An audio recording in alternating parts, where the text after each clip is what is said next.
प्यारे विद्यार्थियों, आज हम आपको पढ़ाने वाले हैं साहित्य शास्त्र। आचार्य मम्मट ने काव्य के क्या प्रयोजन बताए हैं, क्या लक्षण बताया है।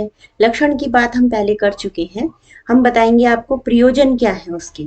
प्रयोजन अर्थात कारण, किसी भी काव्य को लिखने का कारण क्या होता है। प्रत्येक काव्य का रचनाकारों ने अपने अपने मत में साहित्य की, काव्य की विवेचना अलग अलग ढंग से की है। वैसे ही आचार्य मम्मट ने काव्य क्यों किया जाता है, उसका प्रयोजन क्या होता है, क्या कारण है जिस वजह से साहित्यकार किसी काव्य को या रचना को लिखते हैं, इसके लिए आचार्य मम्मट ने 6 भाग बताए हैं। 6 ऐसे प्रयोजन बताए हैं जिनके कारण कोई भी काव्यकार, रचनाकार किसी भी साहित्य को, रचना को लिखता है। तो आचार्य मम्मट की अगर हम बात करें, जिन्होंने प्रयोजन बताए हैं, उसमें 6 प्रयोजन उनके क्या क्या हैं। पहला प्रयोजन उनका आता है यश, अर्थात यश पहला प्रयोजन, जिसमें उन्होंने कहा है, जैसे कि हम उनकी कारिका की ही अगर बात करें तो काव्यम यश से अर्थकृते व्यवहार विदे शिवेतर क्षतये सद्य परिनिवृत्तये कांता सम्मितयो उपदेश युजे।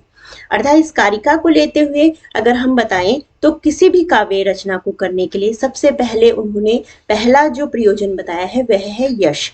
अर्थात यश की प्राप्ति हेतु, प्रसिद्धि हेतु भी बहुत से रचनाकार हुए हैं जिन्होंने अपने काव्य ग्रंथों को लिखा है। दूसरी प्रयोजन उन्होंने बताया है कि कोई भी रचनाकार अगर रचना करता है तो किस लिए करता है, अर्थविदे, अर्थात अर्थ की प्राप्ति के लिए भी वो क्या करता है, रचना करता है। अर्थविदे नहीं, अर्थकृते, अर्थकृते, ठीक है। अर्थ के लिए भी वह क्या करता है, रचना। अर्थ अर्थात धन के प्राप्ति के लिए भी कई रचनाकार ऐसे हुए हैं जिन्होंने धन की प्राप्ति, जैसे कि हमारे हर्ष आदि जो रचनाकार हैं, उन्होंने अपने साहित्य को अर्थ की प्राप्ति हेतु लिखा था।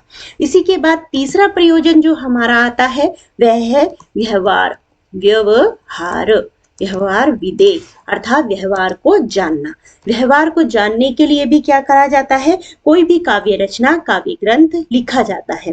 व्यवहार, जैसे कि आपने हमारी रामायण और महाभारत आदि ग्रंथ पढ़े ही होंगे, जो क्या बताते हैं कि हमें किस प्रकार से व्यवहार को करना चाहिए, कैसे हमें अपना व्यवहार रखना चाहिए, किस व्यवहार से हमें अच्छे मार्ग की प्राप्ति होती है। जैसे कि कहा भी गया है, रामादिवत वर्तितव्यम ना रावणादिवत, अर्थात राम के समान व्यवहार करना चाहिए, ना कि रावण के समान। तो यह हमारी व्यवहार की शिक्षा भी देते हैं, इसलिए भी कई काव्य ग्रंथों को लिखा जाता है। चौथा प्रयोजन जो वह कहते हैं आचार्य मम्मट, तो वह है शिवेतर क्षतये, अर्थात शिव अर्थात कल्याण, शिवेतर क्षतये।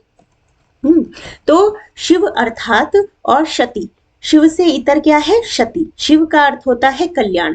कोई भी रचनाकार अगर रचना करता है तो किस लिए करता है, एक कारण इसका यह भी था कि जब किसी को शरीर से संबंधित कोई क्षति हो जाती थी तो उसके लिए भी हमारे साहित्य ग्रंथ लिखे गए हैं, जिससे उस क्षति से उनको किसके उससे लाभ प्राप्त हुआ है। जैसे कि मयूर भट्ट जी जो है, वो हमारे पास, हमारे सामने जो है सम्मुख बहुत बड़ा उदाहरण है उनका, जिन्होंने अपने कुष्ठ रोग को, अपनी मयूर भट्ट जी ने अपनी सूर्य शतक नामक रचना करके अपने रोग को, कुष्ठ रोग को दूर किया था। तो शिवः अर्थात कल्याण की प्राप्ति की थी। तो कई काव्य ग्रंथ इसलिए भी लिखे गए हैं। अगला जो हमारा प्रयोजन आता है, जो हमारा 5वां प्रयोजन है, वह है सद्य पर निवृत्तये, सद्य पर निवृत्तये, ठीक है। सद्य पर निवृत्तये अर्थात आनंद की प्राप्ति हेतु भी बहुत से रचना ग्रंथ लिखे गए हैं। सद्य पर निवृत्तये अर्थात काव्य का महत्व ही वही है, सबसे प्रमुख प्रयोजन यही है कि जो आनंद की प्राप्ति कराए, जो काव्य आनंद की प्राप्ति कराए उसी को काव्य कहा जाता है। और इसका अंतिम प्रयोजन वह कहते हैं कांता सम्मितयो, ठीक है।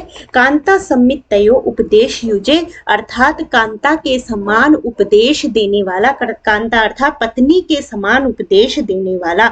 हमारे कठिन समय में हमारा सहायता किस प्रकार से करे, जैसे एक पत्नी अपने पति के लिए समर्पित रहती है उस प्रकार से हमारा सहयोग करे। तो इस तरह से कोई भी रचना लिखी जानी चाहिए। तो इस प्रकार से आचार्य मम्मट ने हमारे काव्य के 6 प्रयोजन बताए हैं।